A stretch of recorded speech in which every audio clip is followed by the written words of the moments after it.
नमस्कार, आप देख रहे हैं न्यूज नेशन का डिजिटल प्लेटफॉर्म। मैं हूं पिनाज त्यागी और हमारे शो क्या कहता है इस्लाम के सीजन 3 में एक बार फिर से आपका स्वागत है। और अभी हाल फिलहाल में हम देख रहे हैं बहुत सारे लोग उम्रा कर रहे हैं, हज पर जा रहे हैं। तो सवाल एक सबके दिमाग में आना शुरू हो गया है कि आखिर कोई हिंदू मक्का मदीना क्यों नहीं जा सकता। आखिर मक्का मदीना में ऐसा क्या है कि वहां पर हिंदुओं की एंट्री उस मुल्क में भी बैन है। क्या इस्लाम कहता है कि कोई भी दूसरे मजहब का शख्स जो है उनकी पाक पवित्र जगह पर कदम नहीं रख सकता है? क्या इसकी मनाही कुरान और हदीसों में है या इसके पीछे की वजह कुछ और है? आज इसी सवाल का जवाब टटोलने की कोशिश करेंगे। हमारे साथ खास मेहमान इस वक्त मौजूद हैं। मुस्लिम धर्मगुरु और इस्लाम के जानकार इस्लामिक स्कॉलर हमारे साथ यहाँ मौजूद हैं। हमारे साथ शेख अलीमुद्दीन अज़दी साहब हैं और मोहम्मद फैज़ खान साहब हैं। आप दोनों का बहुत बहुत स्वागत है न्यूज़ नेशन के इस शो में।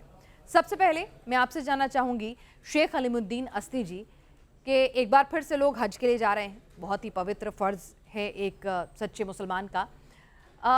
तमाम लोगों के जहन में सवाल आता है कि क्या कोई और धर्म, हिंदू सिख ईसाई, कोई भी आप जूइश कुछ भी धर्म ले लीजिए, क्या कोई दूसरे धर्म का शख्स मक्का मदीना जा सकता है, हज पर जा सकता है कौतूहलवश कि भाई ठीक है वो भी देखना चाहता है क्या होता है क्या नहीं होता है? देखिए, ये सवाल प्योर इस्लामी सवाल है। वो जगह जहाँ से इस्लाम की शुरुआत हुई आज से 1450 साल पहले हुजूर अक़दस सल्लल्लाहु अलैहि वसल्लम ने यहाँ दोबारा इस्लाम का झंडा बुलंद किया और दोबारा निज़ाम को शुरू किया। मक्का शरीफ वो जगह है जो दुनिया बनने से पहले ही वहाँ इसका नक्शा बना दिया गया था और इसीलिए ये पवित्र जगह है।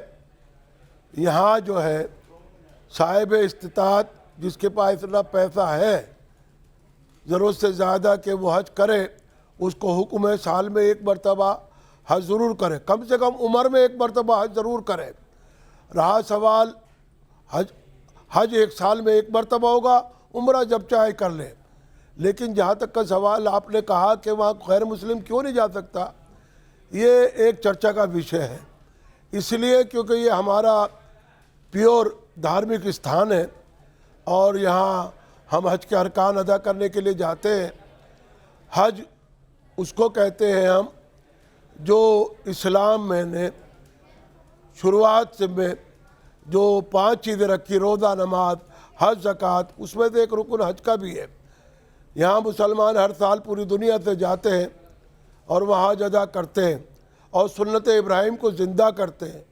सुन्नत इब्राहिम को इसलिए ज़िंदा करते हैं। नहीं सर, मैं वो नहीं समझ रही, मैं पूछ रही हूँ कि मनाही है नहीं है। आप बिल्कुल नहीं मना दी तो देखिए, मतलब एक जो प्योर धार्मिक स्थान है, पूरा सम्मान है जो हमारे हुजूर अक़दस सल्लल्लाहु अलैहि वसल्लम के ज़माने में जो चीज़ मुतय्यन हो गई और जो चीज़ का तयन हो गया, उसमें ना हम कोई मुसलमान मुदाखलत कर सकता है ना कोई मुसलमान हुक्म दे सकता है। यानी कोई आपके ज़माने से ये पाबंदी है, नहीं कर सकता, जी वहां पर नहीं जा सकता। ये इस्लाम में बहुत क्लियरली लिखा हुआ है। हाँ, ये ना आपके ज़माने में। ठीक है सर, बिल्कुल सम्मान है। देखिए, अपनी परंपरा, अपना मजहब अपने हिसाब से होना चाहिए और उसका पूरा सम्मान है। मैं सिर्फ यह समझने की कोशिश कर रही हूँ कि ऐसा है या नहीं है, और अगर ऐसा है तो क्यों है।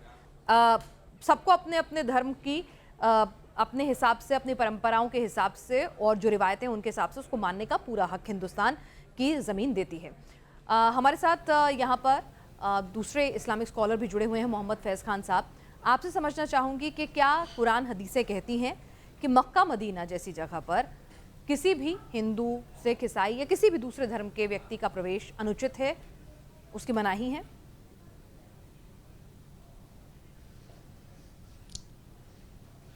देखिए पिनाज जी, कुछ बातें बड़ी गंभीरता से समझने लायक होती है, बड़े सेंसिटिव मैटर्स होते हैं। मैंने पूरे भारत की पैदल यात्रा की है, पद यात्रा 15,000 किलोमीटर 30 महीने में। दक्षिण भारत के कई मंदिरों में वहाँ गया तो वहाँ बिना सिले हुए वस्त्र पहनकर ही प्रवेश दिया जाता है। वहाँ का ये नियम है, उस नियम का पालन किया जाता है।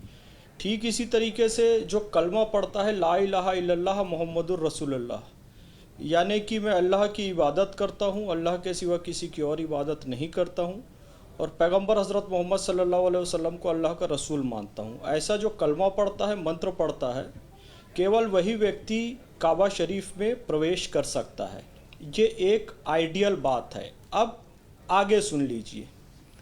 किंतु विशेष परिस्थितियों में अन्य व्यक्ति भी वहाँ जा सकते हैं। जैसे कई इंजीनियर हैं, कुछ लोग वहाँ जो काम करते हैं, विशेषज्ञ हैं, वो गैर मुस्लिम हैं तो भी वहाँ प्रवेश करते हैं।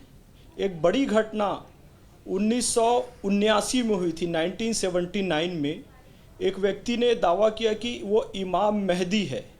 कुरान शरीफ में इमाम मेहदी का उल्लेख आया है। उसने कहा कि वो मैं ही हूँ, माज़अल्लाह। उसने काबा शरीफ पे कब्जा कर लिया। तब सऊदी सेनाओं के साथ फ्रांसीसी सेनाएं भी आईं, जिसमें ईसाई और अन्य मजहब के लोग थे। तब उनको वहाँ विशेष परिस्थिति में प्रवेश दिया गया था। यानी कि सामान्य परिस्थिति में केवल मुसलमान ही प्रवेश करेगा, विशेष परिस्थिति में अन्य धर्म के लोग भी प्रवेश करेंगे। जैसे वहाँ निर्माण कार्य में इंजीनियर काम करते हैं, या 1979 में जब काबा पर अटैक हुआ था, कब्जा हुआ था, तो फ्रांसीसी सेनाएं भी आई थी। तो ये एक सही बात है। बिल्कुल। तो यानी कि विशेष परिस्थितियों में ऐसा नहीं है कि पूरी ब्लैंकेट मना ही है, ऐसा मना नहीं है। शेख हलीमुद्दीन अज़दी साहब, आप इत्तेफाक रखते हैं? नहीं, ये शायद इनको मालूम नहीं है। वहाँ जितने भी इंजीनियर काम करते, जितने भी फौजी से उतरी उस ज़माने में, वो सब मुसलमान थी। एक हल्का विशेष है जो 40 किलोमीटर का है, उसके दायरे के अंदर कोई भी गैर मुस्लिम जब लात मेरी है जिसने कलमा नहीं पढ़ा और जिसने वैधानियत का इकरार नहीं किया कि ला इलाहा इल्लल्लाह मोहम्मद रसूलुल्लाह, कि मैं सिवाय अल्लाह के और उसके रसूल को मानता हूँ, बाकी किसी की इबादत नहीं करता, उसका जो है वहाँ द्वार खुले हुए हैं। लेकिन इस तरह जो कि हालात बताए इन्होंने, मेरे सामने तो ऐसा कोई वाक़ई है नहीं, क्योंकि मैं भी 2 मरतबा वहाँ से शहादत हासिल कराया। पहली शहादत मैंने हासिल की थी 1988 में, दूसरी शहादत हासिल करी मैंने 2005 और 6 में। तो मैं समझता हूँ ऐसी वहाँ बात नहीं है। एक वाक़या मैं बता दूँ आपको, कुछ यहूदियों ने हुज़ूर अक़दस सल्लल्लाहु अलैहि वसल्लम के क़ब्र मुबारक पर पहुँचने की कोशिश की थी। उस वक्त के बादशाह को बशारत हुई, ख्वाब में ज़ियारत हुई कि ऐसे ऐसे कुछ यहूदी दाखिल होना चाहते हैं।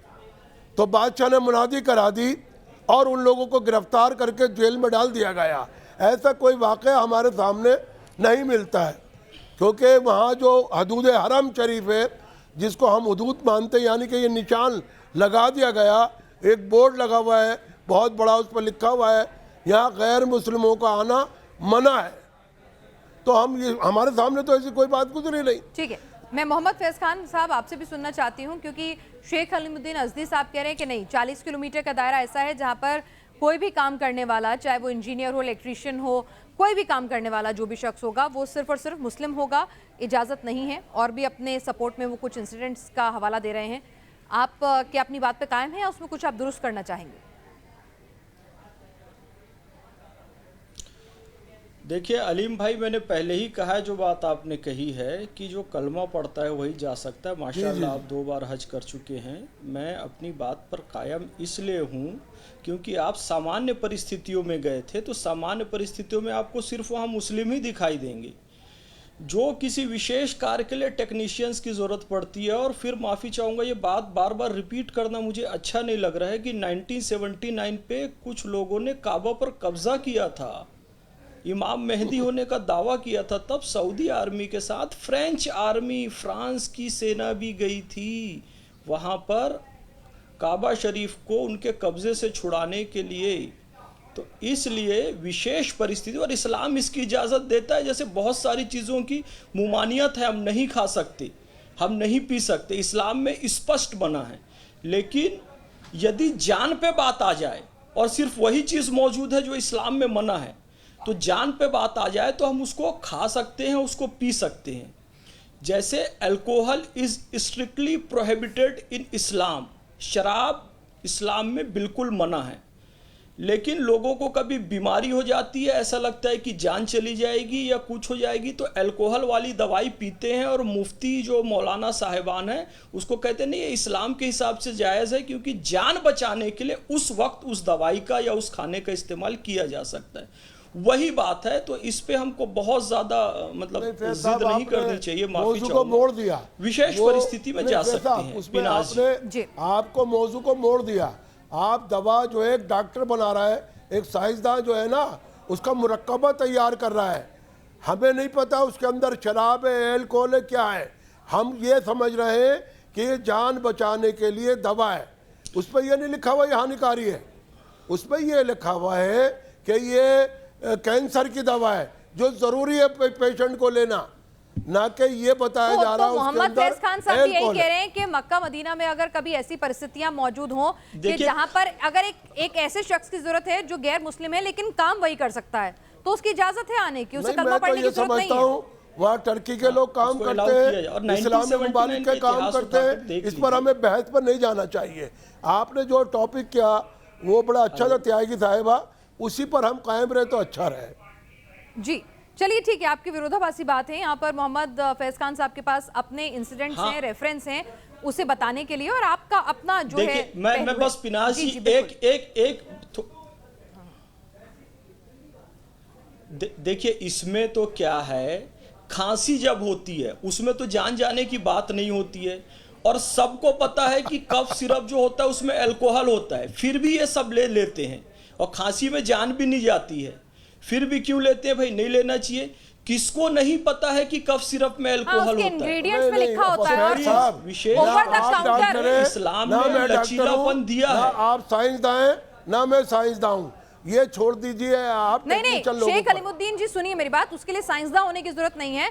आप अगर किसी भी over the Islam counter medicine की- होती है उसमें पीछे लिखा रहता है कि कितना % अल्कोहल है, तो आपको पता होता है जब आप कफ सिरप ले रहे हैं कि अल्कोहल है, कोई छुपा नहीं रहा होता उसमें। नहीं तो जरूरी नहीं है कि हर मुसलमान उसको ले। मैं नहीं पीता। हाँ, अगर जिस चीज पे लिखा हो, कोल्ड ड्रिंक पे लिखा होता है, आजकल वो आ रहे हैं हमारे यहाँ बियर आ रही है, उस पर लिखा होता है इतनी % एल्कोहल है, इतनी नहीं है, ये एल्कोहल फ्री है, हम तब भी नहीं पीते वो जिस पे लिखा होता है ये एल्कोहल फ्री है।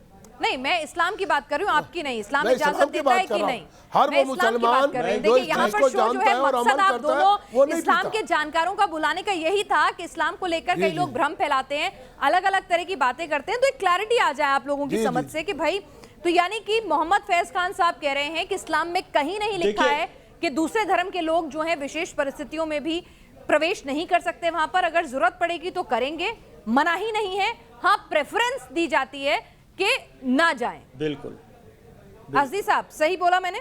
नहीं ठीक है, देखिए ये हमारा ना अंदरूनी जाए, मामला सामान्य है, परिस्थितियों में इस तो पर ना अब जाए, मैं विशेष समझता हूँ परिस्थिति में शायद जाए। आज जो आपने पनाह साहिब और डिबेट रखी है, मुझे पता होता है इस मौजू पे बात होगी तो मैं उसकी तैयारी करके आता।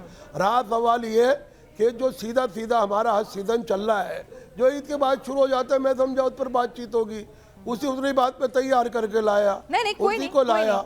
ये तो देखिए हमारी हजारों किताबें इस्लाम की, अगर हमें पता होता कि इसमें अल्कोहल पर भी बात करनी है, हमें वहाँ दाखिले पे भी बात करनी है, क्योंकि कभी जब से मैं समझता हूँ बड़ा हुआ हूँ, मेरी 68 साल उम्र होने आ रही है, मेरे सामने ऐसा टॉपिक कभी आया नहीं। जी कोई अगर बात आता तो मैं उसकी तैयारी ये करके आपका आता। बड़प्पन है कि आपने इतनी साफगोई से ये बात स्वीकारी कि इस पर्टिकुलर टॉपिक पर आपने बात नहीं करी है, ये आपका बड़प्पन है और काबिल तारीफ है। अच्छा ये बता दीजिए मुझे कि मक्का मदीना के अंदर क्या औरतों का प्रवेश बिल्कुल ब्लैंकेट बैन होता है, उनके लिए कुछ पाबंदियां हैं, ये वो नहीं कुछ नहीं, ऐसा कुछ नहीं है। दुनिया में वाहिद जगह है जहाँ औरत और मर्द, लेकिन अब चंद सालों से उन्होंने एक बड़ा अच्छा इंतजाम कर दिया। पहले हज होता था 4 लाख 5 लाख, अब हज होता है 35 लाख 40 लाख। मेरी मालूमात के मुताबिक 45 लाख तक वहाँ अभी तक हाजी हज कर चुके हैं मुख्तलिफ औकातों में। मैं इस सीज़न की बात नहीं कर रहा, लेकिन अब उन्होंने वहाँ विशेष करके महिलाओं के लिए, औरतों के लिए अलग जगह बना दी है। वो जाएँ हुजूर पाक के रोज़े मुबारक की जब ज़ियारत करने जाती है, उनके लिए अलग टाइमिंग कर दी है। इसी तरह हरम शरीफ में जब तवाफ़ करने के लिए जाती है, जो बहुत सी लोग ऐसी होती हैं महिलाएं और ख़ास करके औरतें जो चाहती हैं हम तन्हाई में वहाँ तवाफ़ करें, उनके लिए वो इंतजाम भी वहाँ की हुकूमत ने कर दिए। और हम मुसलमान उनको मुबारकबाद देते हैं कि उन्होंने ऐसा इंतज़ाम दोनों हरमैन शरीफ में कर दिया है उन्होंने, मक्के शरीफ में भी। लेकिन कोई पाबंदी नहीं है, कोई वक्त नहीं है, चाहे जब औरत दाखिल हो सकती है चाहे जब निकल सकती है। दोनों हरमैन शरीफ में थे, मक्के शरीफ में भी मदीना शरीफ में भी, कोई टाइम बॉन्डिंग नहीं है। जी मोहम्मद फैज खान साहब, कई बार हमने देखा है कि कई जगहों पर, कई मज़ारों में, कई जगहों पर औरतों के अंदर जाने पर पाबंदी होती है, तो मक्का मदीना में जब इजाज़त है जाने की, जो सबसे बड़ी सबसे पाक जगह है इस्लाम में, तो फिर मस्जिदों में और मज़ारों में ये पाबंदियां क्यों हैं?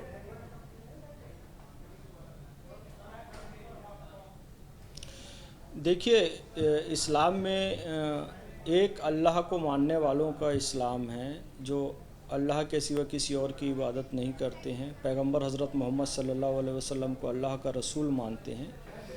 ये एक बात है। लेकिन इसके बाद इस्लाम काफ़ी भागों में यानी काफ़ी फ़िरक़ों में विभक्त हो गया, तो सबकी अपनी अपनी अलग अलग मान्यताएं इन्होंने बना ली। आइडियली जो है, काबा शरीफ जहाँ हज होता है वहाँ पर भी महिलाएं जाती हैं, और पैगंबर हज़रत मोहम्मद सल्लल्लाहु अलैहि वसल्लम जहाँ आराम फरमा रहे हैं मदीना में। मक्का और मदीना दो अलग अलग शहर हैं। तो आप देखती होंगी कभी चित्र में, मैं अपने जो अन्य सनातनी भाई देख रहे हैं, दूसरे मज़हबों के लोग देख रहे हैं, जो ब्लैक कलर का आपको दिखाई देता है वो काबा है यानी कि मक्का है, जो ग्रीन कलर का दिखाई देता है वो मदीना है। महिलाओं को जाने की अनुमति है। अब फ़िरक़ों के अनुसार कुछ लोग महिलाओं को दरगाहों में, खानकाहों में जाने की अनुमति देते हैं, कुछ लोग नहीं देते हैं। कुछ मस्जिदों में, जैसे मैंने बोहरा भाइयों की मस्जिदों में देखा, वहाँ महिलाएं अलाउड हैं, लेकिन बाकी दीगर लोगों के यहाँ महिलाएं अलाउड नहीं हैं। तो कुछ कुछ अपने अपने फ़िरक़ों के हिसाब से इन्होंने नियम बनाए। हार्डकोर ऐसा नहीं है कि महिला दरगाह, खानकाह या मस्जिद में नहीं जाएगी, या हार्डकोर ऐसा भी नहीं है कि महिलाएं जाएंगी ही। ठीक है, लचीलापन है। और मैं अलीम भाई से भी गुजारिश करूँगा, कन्फ्यूजन्स क्रिएट ना हो। कन्फ्यूजन के क्लेरिफिकेशन के लिए पिनाज जी ने ये डिबेट नहीं, एक चर्चा आयोजित की है, जिससे लोगों का कन्फ्यूजन दूर हो जाए। ठीक है, तो बिल्कुल ये कन्फ्यूजन दूर कर लीजिए, मैंने जो आपको बताया है। ठीक है, बिल्कुल सही वाजिब बात की है कि मकसद यहाँ पर आप दोनों की आपसी लड़ाई नहीं, बल्कि यहाँ पर मकसद है कि आप दोनों अपने अपने ज्ञान के हिसाब से लोगों को बताएं, कोई भ्रम ना फैले। ये बताइए अज़दी साहब के यहाँ पर कि महिलाओं को हमने देखा है कि ईद की नमाज भी होती है, तो सब लोग इकट्ठा नमाज पढ़ते हो, महिलाएं कभी ऐसी तस्वीरें नहीं आती, पुरुष जरूर आते हैं। तो इस्लाम में क्या महिलाओं के मस्जिद जाकर नमाज पढ़ने पर कोई पाबंदी है? और अगर है तो फिर ऐसा क्यों कि मक्का मदीना में अलाउड है और मस्जिद में नहीं? ये रूल किसने चेंज कर दिए? वो फर्ज है जो औरत मर्द पर किया गया, अब उसको अदा करना है, उसके अरकान को बजा लाना है, उसके हुक्म को बजा लाना है, अल्लाह के रसूल के हुक्म को बजा लाना है, सुन्नत इब्राहिम को ज़िंदा करना है। इसलिए वो पाबंदियाँ वहाँ मक्के शरीफ में नहीं है। पाबंदी यहाँ भी मस्जिदों में नहीं है, लेकिन नमाज के औकात में इसलिए कि औरत को पर्दा लाजिम है। जो हम नमाज पढ़ेंगे उस वक्त औरत का सामने आना हमारे यहाँ ठीक नहीं है, इसलिए पाबंदी नहीं है, मना है। लेकिन वो गैर नमाज के औकात में मस्जिद में आ सकती है, जा सकती है, कोई पाबंदी नहीं है। लेकिन चंद अय्याम में पाबंदी है। आप जानती हैं, आप एक लेडीज़ हैं, जब हैज़ की हालत में होता है उस वक्त मस्जिद में आना मना है, जिसके साथ पीरियड बोलते हैं, जिसको हम लोग, जो 7 दिन का हो, 9 दिन का हो, 5 दिन का हो, उस टाइम तो बिल्कुल मना है, नहीं आ सकती। लेकिन कोई महिला मस्जिद में आन के नमाज पढ़ना चाहे, जामा मस्जिद हमारे यहाँ दिल्ली की इतनी बड़ी जामा मस्जिद है, हर प्रदेशों में जामा मस्जिद है, वहाँ औरतें जाती हैं, नमाज पढ़ती हैं, लेकिन उनके लिए जगह अलग बना दी जाती है। आपने मक्का मस्जिद देखी होगी हैदराबाद की, वहाँ औरतें जाती हैं, नमाज पढ़ती हैं, लेकिन उनको बाजमात, यानी कि जब इमाम साहब अल्लाहु अकबर कहते हैं उनके साथ नियत बांधने की हमारे यहाँ मनादगी है। उनको उनके साथ नमाज नहीं पढ़नी है, अपनी नमाज अलग जगह पे पढ़नी है, कोई मनाती नहीं है इस्लाम के अंदर। इसका अच्छा, ये बताइए, कई लोगों के मन में बहुत सवाल रहते हैं कि मक्का मदीना में क्या है, कि वहाँ पे इस्लाम में बुत परस्ती तो मना है, तो लेकिन मक्का मदीना आप तो 2 बार हज कर चुके हैं माशाल्लाह, तो वहाँ पर जब कोई जाता है तो उसे क्या देखने को मिलता है, क्या है वहाँ पर? क्योंकि कई बार कुछ लोग इस तरह का भ्रम भी फैलाते हैं कि नहीं वहाँ पर बुत भी है, लेकिन इस्लाम में बुत परस्ती मना है, तो आखिर वहाँ क्या देखने को मिलता है? एक वहाँ पहले तो ये बात सुन लीजिए, पूरी दुनिया के मुसलमान उसकी तरफ रुख करके नमाज पढ़ते हैं। एक दर्जा तो बड़ा इसको हो गया, हम उसको हम क़िबला कहते हैं। क़िबला अव्वल हमारा बैतुल मुक़द्दस था, क़िबला दोयम बैतुल्लाह शरीफ है।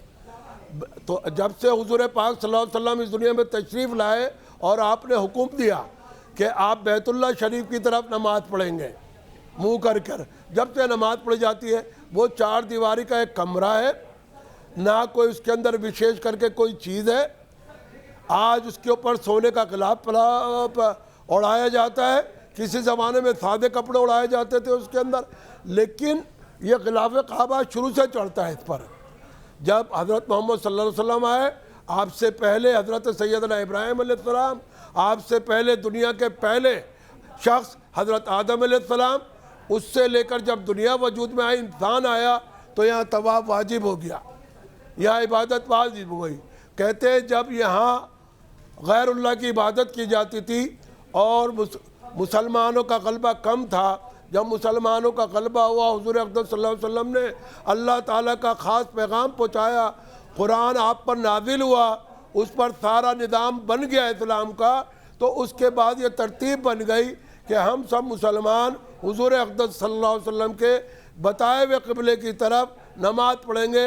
ये हुक्म अल्लाह है, हुक्म रब्बी है, ये अल्लाह ताला की तरफ जो हुक्म है कि हमें इसके चारों तरफ नमाज पढ़नी है। आप देखेंगे दुनिया में कोई जगह ऐसी नहीं है जहाँ चारों तरफ होकर नमाज पढ़ी जाएगी, सिर्फ मक्के शरीफ को ये दर्जा मिला हुआ है, इसीलिए मुसलमानों के लिए अफजल है ये। और वहाँ हुर्मत भी है, वहाँ कोई जानवर को ज़िबा नहीं कर सकते, अंदर चींटी को नहीं मार सकते, मच्छर को नहीं मार सकते, मक्खी को नहीं मार सकते, कोई भी चरिंदा परिंदा को नहीं मार सकते हम, इसीलिए वो अफजल है मुसलमानों के लिए। ये हुक्म रब्बी है और इरशाद नबी सल्लल्लाहु अलैहि वसल्लम है, हम उनकी इत्तिबा करना हम पे लाजमी है। आप अगर उसके हम खिलाफ जाएंगे तो हम मुसलमान नहीं कहला सकते। ठीक है, ठीक है। तो ये यहाँ पर तमाम चीज़ें हैं। मोहम्मद फैज़ खान साहब, क्या ऐसा भी है कि उस मुल्क में जाने के लिए आपको वीज़ा चाहिए, और कई लोगों के मन में ये भी ख्याल आता है कि भाई वीज़ा सिर्फ मुस्लिम्स को ही मिलता है वहाँ पर?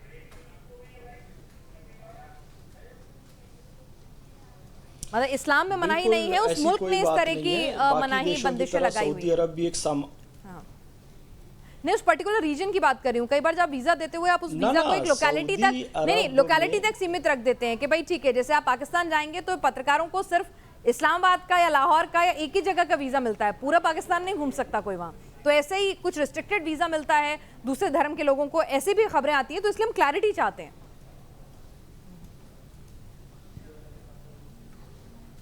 मैं ये बताना चाह रहा हूँ, जैसे पाकिस्तान और भारत का तो मामला बड़ा सेंसिटिव है, क्योंकि पाकिस्तान वाले यहाँ आते हैं तो अगर वो दिल्ली जाना चाहता है तो भाई दिल्ली से बाहर नहीं निकल सकता, या वो इस्लामाबाद या लाहौर जाएगा तो वहाँ से बाहर नहीं निकल सकता। ये बात तो बिल्कुल सत्य है। लेकिन सामान्यतः बाकी देशों में जो है, बाकी देशों की तरह सऊदी अरब भी देश है, वहाँ का वीज़ा लेके आप आराम से सऊदी अरब में फ्रीली मूवमेंट कर सकते हैं, वहाँ की पुलिस, वहाँ के प्रशासन के गाइडलाइन के अनुसार। जैसे हमारे देश में कोई आता है, हमारी गाइडलाइन के अनुसार यहाँ फ्रीली मूवमेंट कर सकता है। हाँ, लेकिन बात केवल इतनी ही है, वीज़ा उसको मिल जाता है। रिलीजन के बेस पे डिस्क्रिमिनेशन वीज़ा के लिए नहीं किया जा सकता।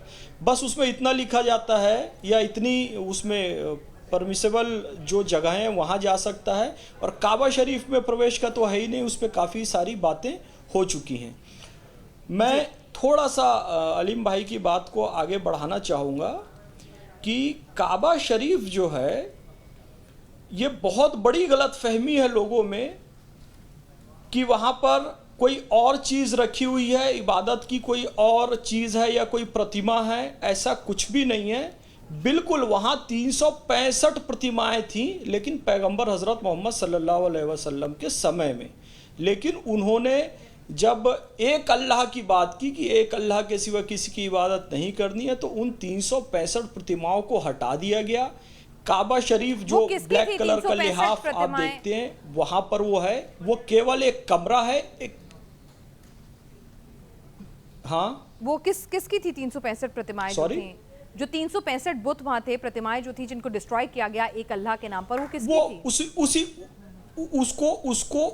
उसी को भगवान, खुदा या अल्लाह मान के लोग पूजा करते थे। तो पैगंबर हज़रत मोहम्मद सल्लल्लाहु अलैहि वसल्लम ने कहा कि ये अलग अलग प्रतिमाएं, ये अलग अलग बुत, ये खुदा या भगवान नहीं है, बल्कि अल्लाह एक है, निराकार है, पाक और बेऐब है, वहदहु ला शरीक है, ना उसका कोई शरीक, ना वो किसी का शरीक, ना उसके जैसा कोई, ना वो किसी के जैसा। तो भाई प्रतिमाओं से खुदा की तुलना नहीं की जा सकती। तो ये कहकर उन प्रतिमाओं को हटाया गया था। अब वहाँ केवल एक कमरा है, 4 दीवारी है, जिसमें संगे अस्वद है एक कोने में। हजरे अस्वद भी उसे कहते हैं, यानी कि जन्नत का एक पत्थर है जिसे चूमना सुन्नत बताया गया है। वहाँ पर हज़रत इब्राहिम अलैहिस्सलाम का फुटप्रिंट उस प्रीमाइसेस में है, उसके भी दर्शन करना, उसके दीदार करना पवित्र माना गया है। तो इस तरीके से, और उस प्रीमाइसेस में भी आप देखती होंगी कि बिना सिला हुआ कपड़ा पहनकर ही जाते हैं, सफ़ेद रंग का। महिला पुरुष को लेकर वहाँ कोई भेद नहीं है, किसी जीव की हत्या वहाँ नहीं की जा सकती। ये बात भी इन्होंने बिल्कुल सही की है। अन्य कोई देवी देवता की प्रतिमा वहाँ पर रखी है जो कि एक भ्रम चलता है, ऐसी कोई भी बात नहीं है। केवल और केवल कमरा है वो बस, और दिशा के लिए है, उसकी पूजा नहीं की जाती है। जो वो कमरा है उसकी पूजा नहीं होती है, वो दिशा के लिए कि दुनिया भर के मुसलमान इस दिशा की ओर करके नमाज पढ़ें।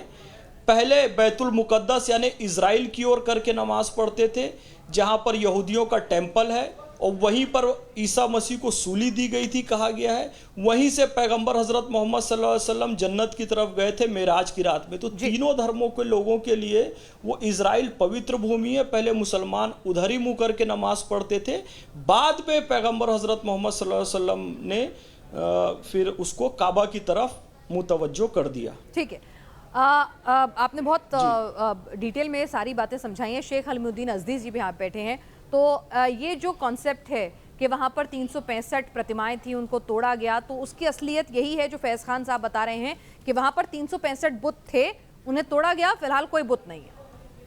नहीं थे, उसमें कोई इनकार नहीं करता, लेकिन वो जो थे पूजने वाले कौन थे, सवाल ये होता है वो भी मुसलमान थे।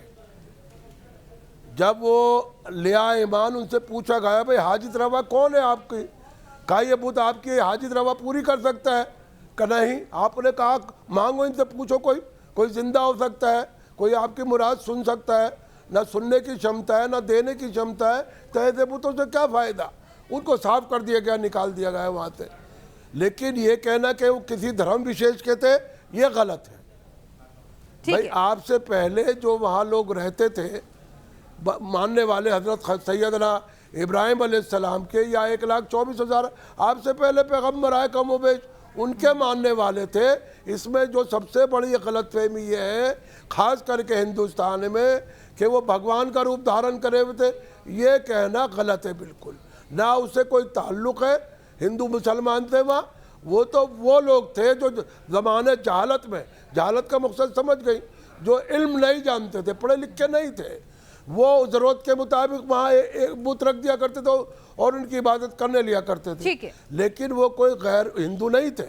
ये गलत फहमी है जो इसको दूर करना चाहिए। तो यानी मक्का मदीना में बुत तो थे, लेकिन लेकिन वो बुत जो हैं वो किसी विशेष धर्म से ताल्लुक नहीं रखते थे। बिल्कुल, वो वहां पर उस दौरान जो भी आसपास के इलाके के लोग थे, जो उनकी मान्यताएं थी, उस हिसाब से वो बुत थे, और फिर वो पैगंबर साहब के आदेश के बाद तोड़ दिए गए, और उसके बाद वहां कोई बुत नहीं, निराकार अल्लाह की पूजा होती है। तो इसीलिए इस तरह की भ्रामक बातें अगर आपके पास व्हाट्सएप से घूमते हुए पहुंचे, तो इस तरह की फेक खबरों पर यकीन ना करें। ये मोहम्मद फैज़ खान साहब भी कह रहे हैं, और शेख अलमुद्दीन अज़दी जी ने भी पूरी बात बेबाकी से आपके सामने रखी और बताया कि आखिर मक्का मदीना में हिंदुओं का जाना मना है, क्यों मना है, या विशेष परिस्थितियों में जाना अलाउड है। हिंदू ही नहीं, और भी धर्म के लोग, और बुत थे तो किसके थे, क्या था, क्यों तोड़े गए, ये तमाम सवालों के जवाब हमने आपके सामने रखवाए ताकि आप सच्चाई जान सकें और फेक न्यूज़ से आप बच सकें। तो क्या कहता है इस्लाम में आज के लिए बस इतना ही। कल फिर हाजिर होंगे एक और ऐसे ही अन्य विषय के साथ, जिसको लेकर विरोधाभास है, विवाद है, सवाल है।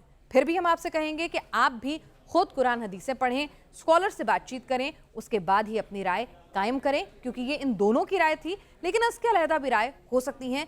जानकारी जितनी ज़्यादा उतनी अच्छी।